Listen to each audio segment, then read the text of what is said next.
France wants to block websites at the browser level. A new Purism phone. Apple finally grew a backbone, sort of. Proton Pass has arrived, a ton of Move It breaches, and much, much more. Kind of a busy week. Not too busy, but a little bit. Welcome to Surveillance Report 140. Man, it seems like 100 was just last week, but here we are. We're dedicated to keeping you private and secure with the latest news from the past week. I am Nathan from The New Oil. And I'm Henry from TechLore. Our promo segment this week, it's the same as always. We have Patreon. If you want to support us and get some perks in return, for $5 a month, you can ask a question. And we had some good questions this week.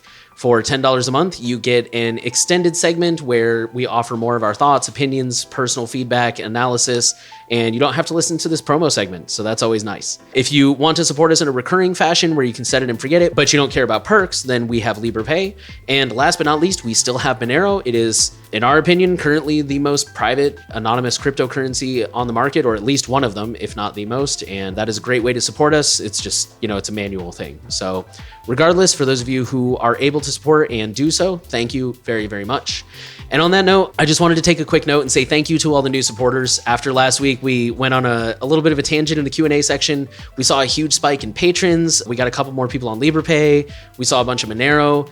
Thank you guys, really, seriously. That is a really difficult subject to talk about. For those just joining us, we basically talked about how projects like these get a lot of viewers and followers for free, but not a lot of paying supporters.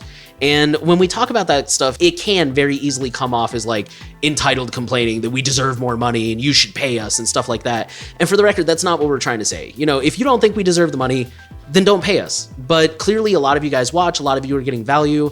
So we just wanted to highlight that issue. And we mentioned it's not an issue that just affects us. So for those of you who did support us, thank you. We really appreciate it. We forgot to say it outright, but obviously if you're not able to financially support us or any other project out there that brings value to you, we get that. Pay your bills, buy your groceries, take care of yourself. But for those who have the disposable income, and even if you're not supporting us, if you're supporting another project that brings value to your life, thank you for doing that. It really does make a difference. All right, the highlight story this week. France has not had a very good track record this year so far in regards to privacy, and this is going to continue that pattern, unfortunately. So the headline for this comes from Mozilla, and it's France's browser-based website blocking proposal will set a disastrous precedent for the open internet. So I'm going to do a lot of quoting here. In a well-intentioned yet dangerous move to fight online fraud, France is on the verge of forcing browsers to create a dystopian technical capability. Article 6, Part 2 and 3 of the SR140 bill would force browser providers to create the means to mandatorily block websites present on a government-provided list. While motivated by a legitimate concern, this move to block websites directly within the browser would be disastrous for the open internet and disproportionate to the goals of the legal proposal, which is fighting fraud. It will also set a worrying precedent and create technical capabilities that other regimes will leverage for far more nefarious purposes, leveraging existing malware and phishing protection offerings rather than replacing them with government-provided device-level block lists is a far better route to achieve the goals of the legislation. So we're going to link the Mulvad article, but I did actually like this paragraph from Torrent Freak and their coverage of this. This is like the only original thing they wrote that wasn't just quoting the Mozilla article, and it's major browsers currently make use of Google's safe browsing system, which alerts visitors to those flagged websites that there could be trouble ahead. Users can continue to use those sites if they so wish, but Mozilla warns that the language in the current proposal is focused on website blocking and contains nothing to ensure privacy or prevent the blocking system being used for other purposes. Going back to Mozilla's article, forcing browsers to create capabilities that enable website blocking at the browser level is a slippery slope, and it could be leveraged only for malware and phishing in France today. But again, what they say pretty much is that it's going to allow the capability for other governments to use this for other nefarious reasons, which I've already kind of covered here.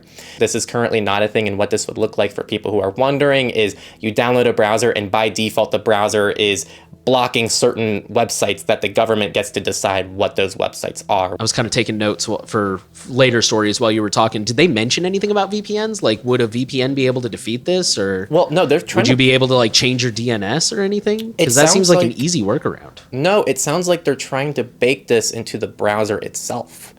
So what is Chrome going to have to make like one version of Chrome for France and one version for everyone else? Right. Well, okay. So they do that for China because China's got 1 billion people. They're not going to do that for France. No, this is baked into the browser. That's why this isn't like a government block. I actually don't know what's worse, like a whole DNS block list. At least that's easy to bypass. A browser would actually be a little bit harder, but then it still wouldn't be because you just download like any other different browser that browser? doesn't respect this. So I don't think this will pass into law. So just to outline this before we move on, this has not been passed into law.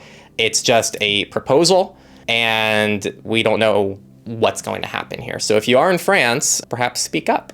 All right, with that, we'll move into our data breaches section. We're going to start off, we got a lot of Move It stuff this week, like I said in the beginning. We'll start off with cybercriminals stealing the data of 45,000 New York City students in a Move It breach.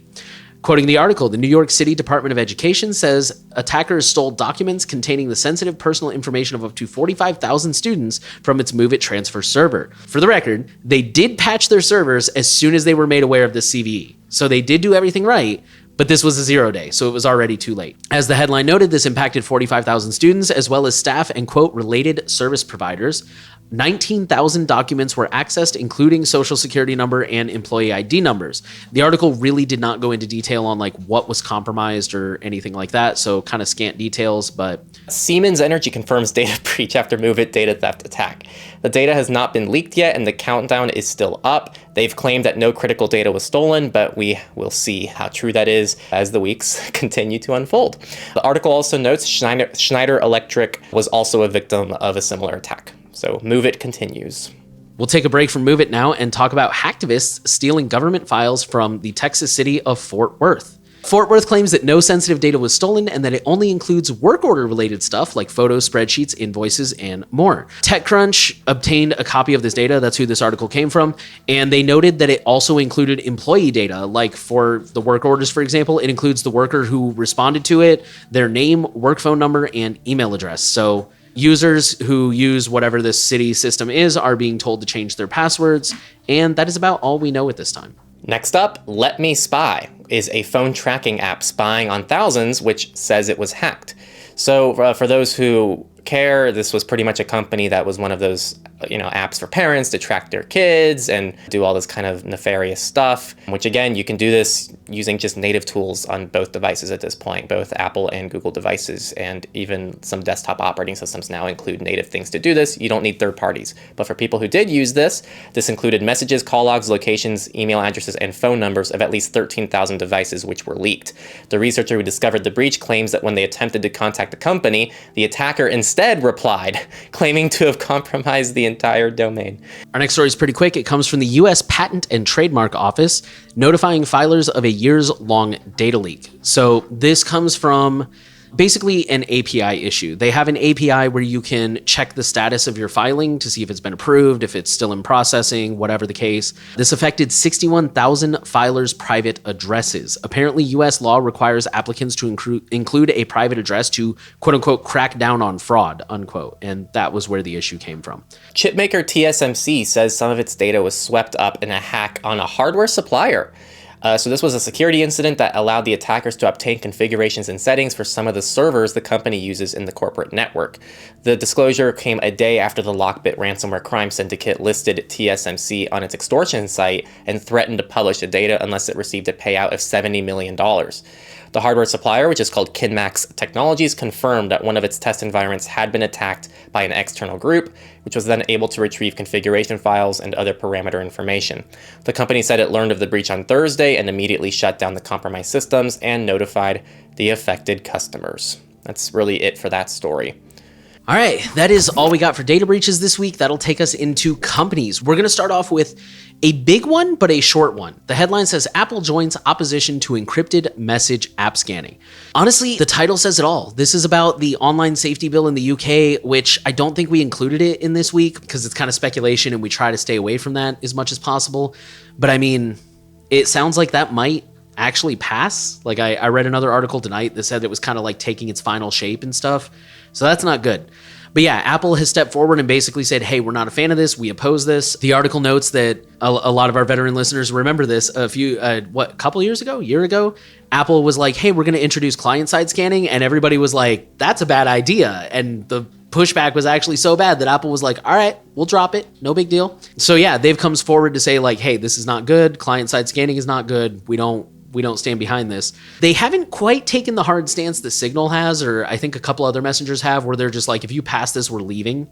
But hopefully the fact that such a big name has come forward will give some pause to the lawmakers. For those just joining us, the online safety bill is basically, I mean, this is not even exaggeration. It's basically a UK mandate to insert a backdoor into encrypted messengers, and that's not good for anybody. So next article, Suncor Energy. Suncor, I don't know. Yeah, well, it's an energy company cyber attack that impacts Petro-Canada gas stations. So these gas stations across Canada were impacted by technical problems preventing customers from paying with credit card or, gasp, rewards points, as its parent company disclosed that they suffered a cyber attack. They claim no data had been stolen, but they haven't said much else. So this next story says Microsoft wants to move Windows fully to the cloud.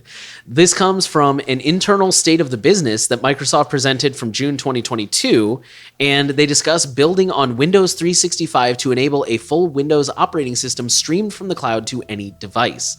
I don't think I put it in the show notes here, but I believe this came from a lawsuit that Windows is currently involved in. I think it's the Activision lawsuit, where basically Windows had to kind of disclose their plans for the future as part of this court proceeding. Quoting the article, Windows 365 is a service that streams a full version of Windows to devices. So far, it's been limited to just commercial customers, but Microsoft has been deeply integrating it into Windows 11 already.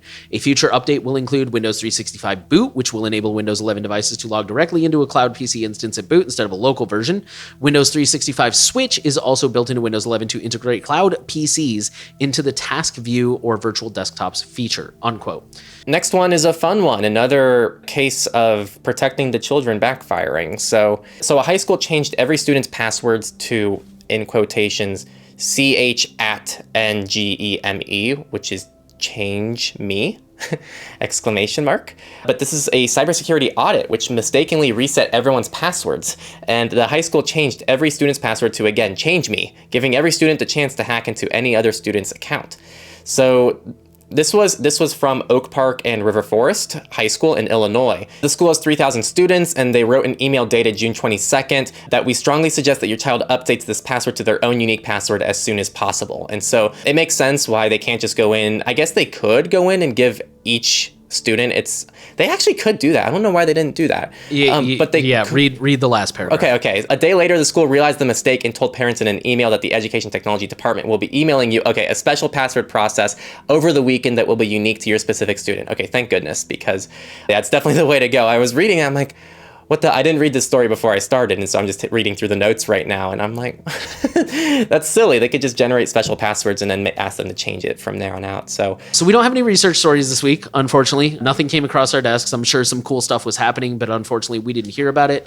So we'll jump right into politics. And our first story comes from Ireland. It says, last-minute law change bid to muzzle critics of Data Protection Commission. That's worded kind of weird, but to explain, a last-minute government amendment to a bill is an effort to muzzle critics of the Data Protection Commission and will make the Commission's data decision-making even more opaque, according to a civil liberties group.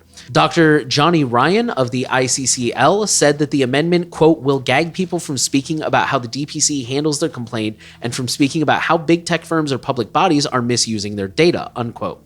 He said that it will make it impossible for journalists to report properly on Ireland's GDPR supervision of big tech firms that have their European headquarters there, including Google, Meta, Apple, Microsoft, and TikTok.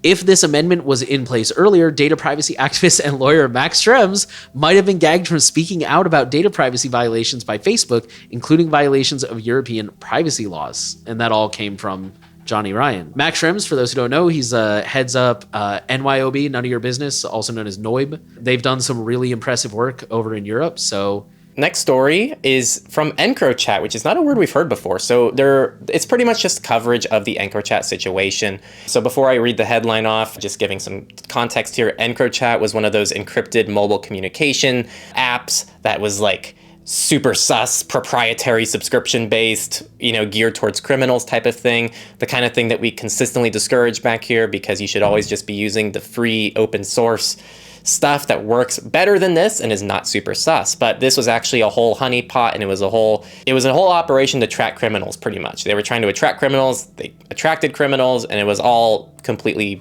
just ridiculous. This is why you don't trust proprietary things. But they're just pretty much summarizing that whole thing. And actually, they've released now that the takedown, the EncroChat takedown, led to 6,500 arrests and $979 million seized. So yeah, that's pretty much it. It's pretty much showing that this was a very successful operation. With that, we'll talk about ChatGPT and their maker OpenAI, who is no longer open, and is facing a lawsuit over how it used people's data. So a California law firm is suing OpenAI for violating the privacy and property rights of countless people when it used their internet data to train its AI tech. OpenAI violated the rights of millions of internet users when it used their social media comments, blog posts, Wikipedia articles, and family recipes. The law firm behind the suit, which is called Clarkson, has previously brought large-scale class action lawsuits on issues ranging from data breaches to false advertising. OpenAI isn't the only company using troves of data scraped from the open internet to train their AI models. Google, Facebook, Microsoft, and a growing number of other companies are all doing the same thing. Next story, Colorado and Connecticut data privacy laws go into effect on July 1st, which we're recording this on Friday, June 30th. So that's tomorrow. By the time you see this live, this will already have been passed. If companies haven't finished their compliance work to abide by the rules, they could face civil penalties up to $20,000 per violation in some states. I hope that's per user and not total. The Colorado and Connecticut laws apply to entities that do business in those states, as well as businesses that process a certain amount of data about in-state customers.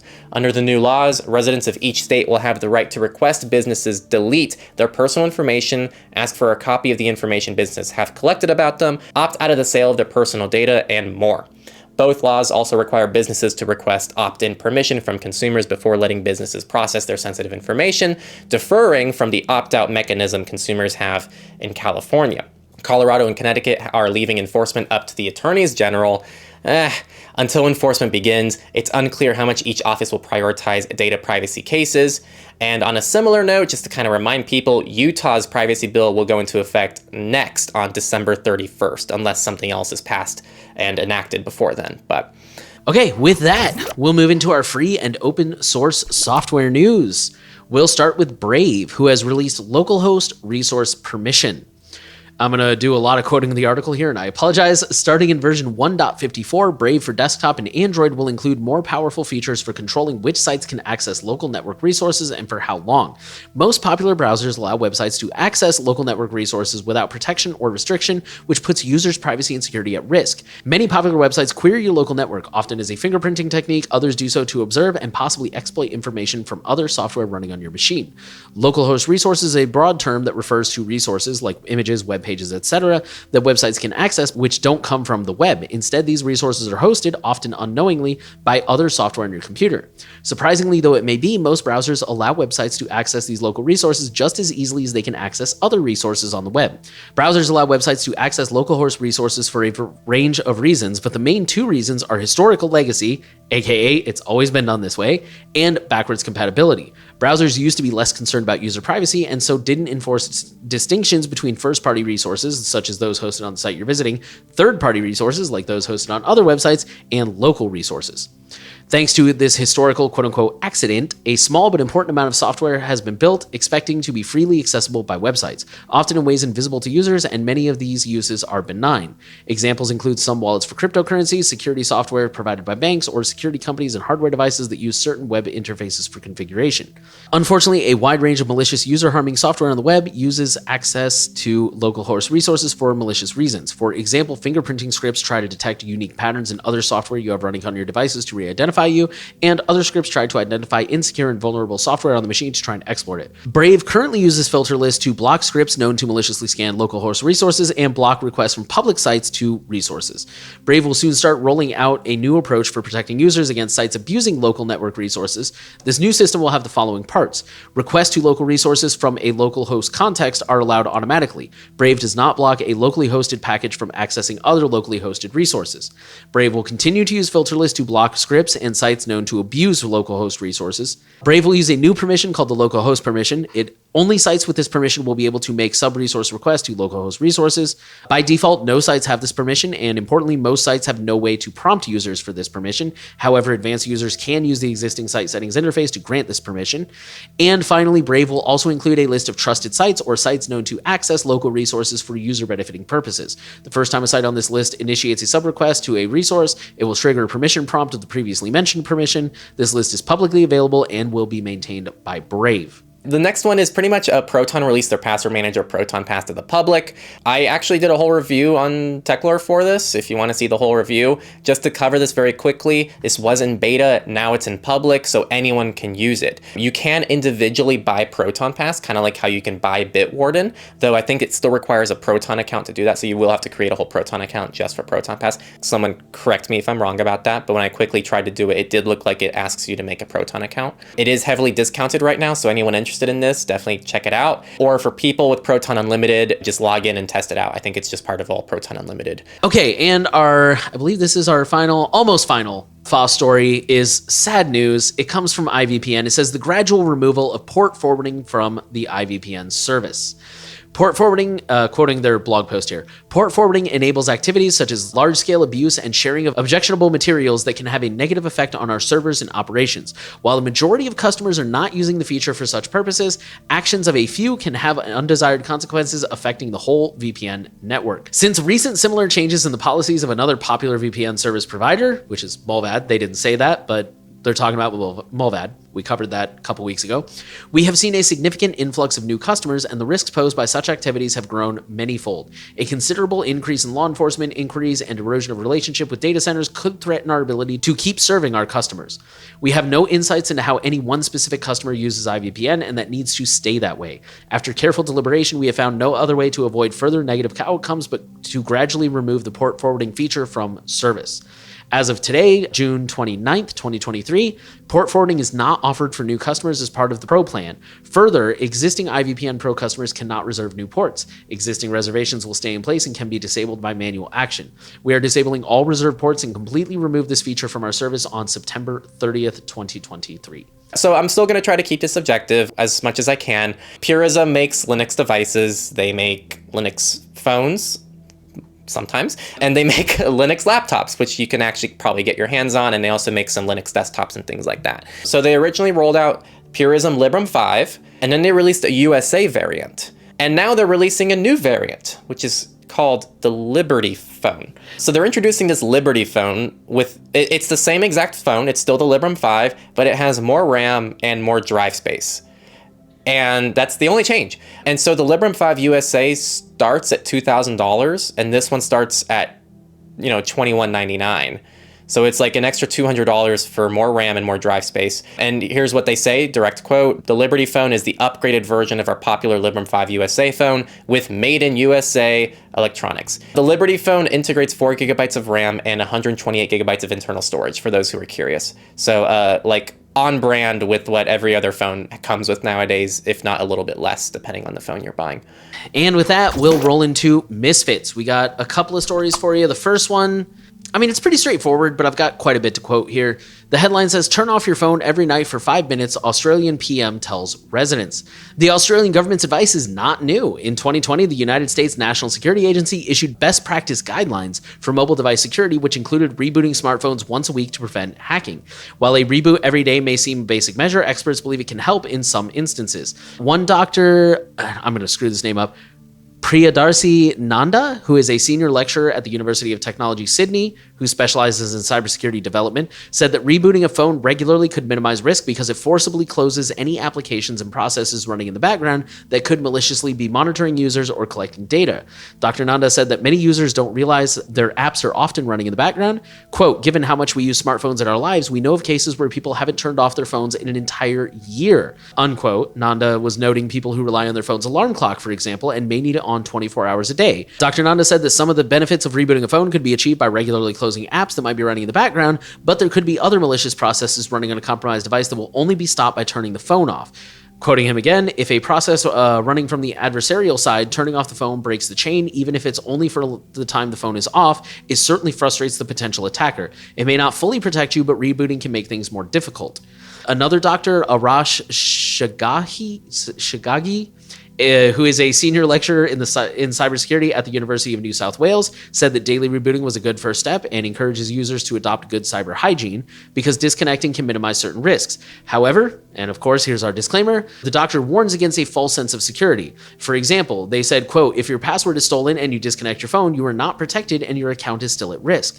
If attackers target a device, a temporary disconnect may only be an inconvenience." Unquote. All right, up next, just another Misfits here. Redacting documents with a black Sharpie doesn't work. This is part of the FTC versus Microsoft hearing, and Sony supplied a document from PlayStation chief Jim Ryan that includes redacted details on the margins Sony shares with its publishers, its Call of Duty revenues, and even the cost of developing some of its games. It looks like someone redacted documents with a black Sharpie, but when you scan them in, it's easy to see some of the redactions. So just keep in mind that just sharpening things might not be the best way to redact documents. I don't know what the alternative is, but that is just something to consider. I assume you have to have some kind of like actual like black piece of paper that's overlaid on top of it or something like that. This came from Bruce Schneier, his blog, and I did peruse some of the comments, and a lot of people recommended like redacting just in like GIMP or Photoshop or something. Right. Just open it up in a paint editor and redact it that way. So that's one option. Right. I guess I was thinking of non-digital options because it sounds like this was non-digital. Right. Yeah, in that case, I think, it would be a little more challenging. I think they do sell, actually. I could be making this up, but I seem to have a memory of, like, they sell redacting tape on Amazon, and I'm sure probably other places, where it's literally, it's almost like whiteout or, like, actual tape that you just, physically, you just take out a strip, stick it on there, and go. Right. So that could be an option, too. If you do a lot of redaction, look into that. And then our very last story is just a quick signal boost. This is a website called passkeys.directory. It is a community-driven index of websites, apps, and services that offer signing in with passkeys. So this is a crowdsourced, pretty self-explanatory. If you're curious how widely adopted passkeys are, or maybe you're like me and you're like, I'm not really going to dive into this technology until enough of the websites I use support it to make it worth my time. Here's your chance. Go check it out. You can search by websites, or you can just browse. You can do either or. And check out and see who supports passkeys and who doesn't. Not to keep harping on passkeys, I know we've been talking about them a lot, but there you go. All right, with that, we'll move into our Q&A section. This is where our patrons can, for $5 a month or more, ask us a question. And on that note, I just wanted to throw a quick question to you guys. Something Henry floated to me earlier today was this idea of, we've noticed that a lot of you guys stop watching in the Q&A section, which is a completely fair thing for the record. But we were wondering, would you guys prefer it if we spun these off into their separate videos? We're not talking about shorts. We might still do shorts if it's a really simple short question, like actually one of them is this week, but just completely separate videos, just standalone Q&A. Here's one question, here's another question. And that way, those of you who don't care about the Q&A don't have to sit through it, but those of you who ask your questions still get your questions answered. So let us know what you guys think in the comments, and thank you for your feedback. With that, we will launch into our Q&A section. We have 3 questions this week. We're going to go ahead and answer 2 of them now. And like I said, one of them, I think we're going to make into a short. And that is the second question from Aaron. So Aaron, we'll get back to you a little bit later this week. But our first question comes from Ayoshi, who says, is there a private way to play games / watch entertainment on consoles? I've had an Xbox One for a while now, and I've been considering either upgrading to a Series X or just to get a PC, but most games I play are only available on Windows, which I don't use, so I thought maybe sticking to an Xbox would be better. I've separated my account on Xbox from my other stuff, but if having a PC is more private / could be more private, then I'd probably switch to PC, but I'm not sure which one to go for. Any advice would be helpful, and thank you for all the work you do. It's my opinion, between the two, I think a PC can be made more private. I'm kind of guessing here because, to be totally honest, Windows is kind of a black box. We can't really say for sure, but I know that there are hardening scripts out there. There's like O&O Shut Up 10, which also works on Windows 11, by the way. There's W10 Privacy, which I'm told works on Windows 11, and I keep forgetting to test it because I'm on 11 myself. There's Windows Spy Blocker, which, for the record, none of these are perfect, and you are trusting a third party with these things, but these are very reputed sources. Windows Spy Blocker actually hasn't been updated in a while, but usually these are frequently updated sources. And then, of course, if you manage to get your hands on like a Pro version or the LTSC version, or I think there's a couple other versions of Windows, they give you considerably more control over the telemetry. Again, they're not perfect. Windows is very, very leaky. It's very, very data hungry, but I think you have a lot more control. That's my opinion. If you want to stick with a console, and this is kind of universal to both of these, if you want to stick with a console, number one, putting a VPN on your router is a really good way to do that. My wife and I have a smart TV, and we have that behind a VPN. Also, I know Henry is a really big fan of NextDNS, and that allows you can see every individual DNS request made, and then you can also block them. So you can, and for the record, this will probably take some time to get the hang of, but you can see every DNS request that your Xbox is making, and you can see like, okay, is this one update? Is this one telemetry? And if you're not sure, some of them, this is the part I say may take a little while, you can look them up and try to figure out like, what is this domain? Do I need this? Is this data collection? Is this updates? Is this something important? And if you determine that like, I don't need this, you can block it. And if you turn out to be wrong, you can unblock it. So if you're willing to go like through a VPN with a custom DNS route, I think it's probably a wash, to be totally honest with you. But if that sounds a little bit more out of your league, then again, my personal opinion is a PC gives you a lot more control. But all that said, just for the record, for the people who I know are going to mention it, they're both going to be pretty leaky. They're both probably going to leak a lot of data. I would focus more on trying to minimize that data. So for example, if you don't play online very often, don't get a headset. Or if you only play online with your friends, probably don't use the built-in chat. It's probably a little safer to like make a group call on Signal or something and use that. Definitely go through the settings, see if you can disable any telemetry. I mean, that only does so much, but it's a good start. So yeah, things of that nature. So yeah, that would be my recommendation. Oh, and real quick, since we're probably not going to have time to say it in the short, I just want to say thank you, Aaron. You're one of the people who mentioned that you are a recent patron who joined recently. So thank you very much. We really appreciate your support in keeping us going. And our final question comes from Mr. Camel 999, who says, hello, first time asking a question here and a new patron. Yes, we noticed. Thank you so much for subscribing. Thank you for the support. Camel says, I have a question specifically for Nate. I know you said a few times that you dislike Start Page, but didn't want to go further into it than that. I am currently unaware of anything they've done wrong, and I would like to become more educated on what they've done for you to not like them. For context, I use them as a backup search engine whenever my main search engine, which is a SeerX instance called Exasearch, goes down for some reason. They're based in France, so I can't read their main page to know why. My dislike of them is personal, to be totally honest. I just don't trust them. I see them display a lot of anti-privacy behaviors. Like, for example, they are notorious for blocking VPNs and Tor. They're also, if you listen to Opt Out Podcast, he did an interview with one of the Start Page people, and she made a very vague reference to the fact that Start Page has some kind of, what did she call it? She used a very specific phrase, like special agreement or something like that with Google. She made it sound like they weren't just paying for Google's API. She made it sound like it was a very specific arrangement. I guess the other I remember now. I just remembered. The biggest thing that lost me was a couple of years ago, they partnered up with System One, which is an ad company. I don't know if they're owned by System One or what the deal is there, because they were never transparent about it. Like, they posted this announcement that they had entered into some kind of partnership. System One does own a significant amount of Start Page. I don't know if it's a majority share or just a large interest. But either way, like, they posted this announcement and then just basically like stonewalled everyone. They gave everyone these really canned responses. They didn't elaborate. And I feel like they should have seen this coming. Like, you're entering into an agreement with an ad company. Of course, the privacy people are going to have freaking questions here. And they were just like, no, like, that should be fine. Everybody should just totally be cool with this and not ask questions. And they didn't actually open up until Privacy Guides, who at the time was still known as Privacy Tools, they threatened to delist Start Page. And that's when they finally like, okay, we'll sit down and talk and answer questions. And I was just like, it shouldn't take a big name like Privacy Guides forcing you to open up and be transparent. And even then, in my opinion, their answers were garbage anyways. I don't trust them. I feel like I don't have any evidence of malicious behavior, and I don't even think they're a honeypot or anything, to be totally honest with you. I just think they're such they're so not transparent as a company. I just don't want to trust them, especially when I think there are already better options out there. You know, there's Brave, there's Mojeek, there's SeerX, I know there's other ones. I finally added a search engine table to my website. There's a bunch of other options out there, and I just don't feel like they do a very good job when there's other options out there. So, and Henry had some thoughts he wanted to share as well.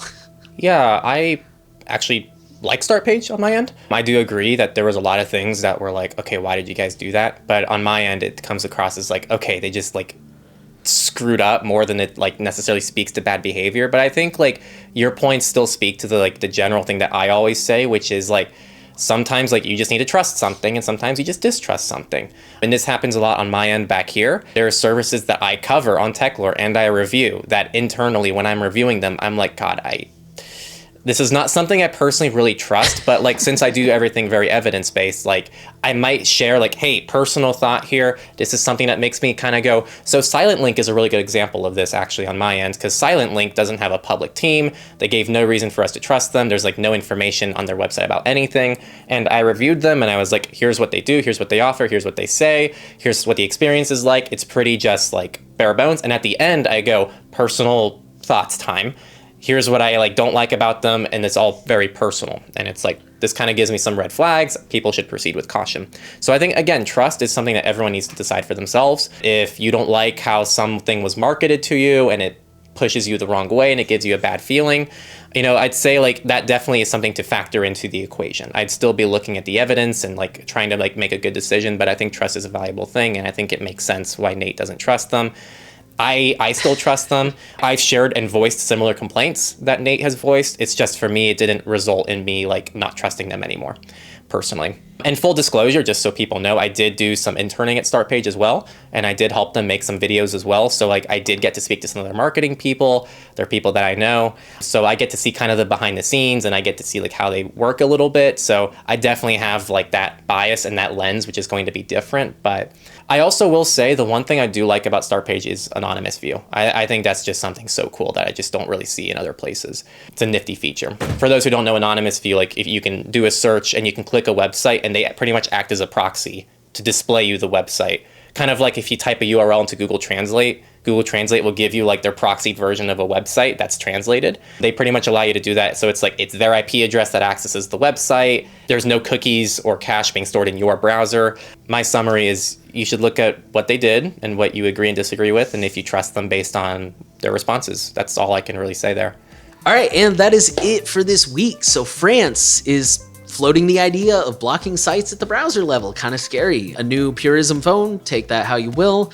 Apple sort of grew a backbone a year later. Proton Pass is finally public. A lot of Move It breaches. I wonder how many more we'll see of those next week, and much, much more. So thank you for joining us.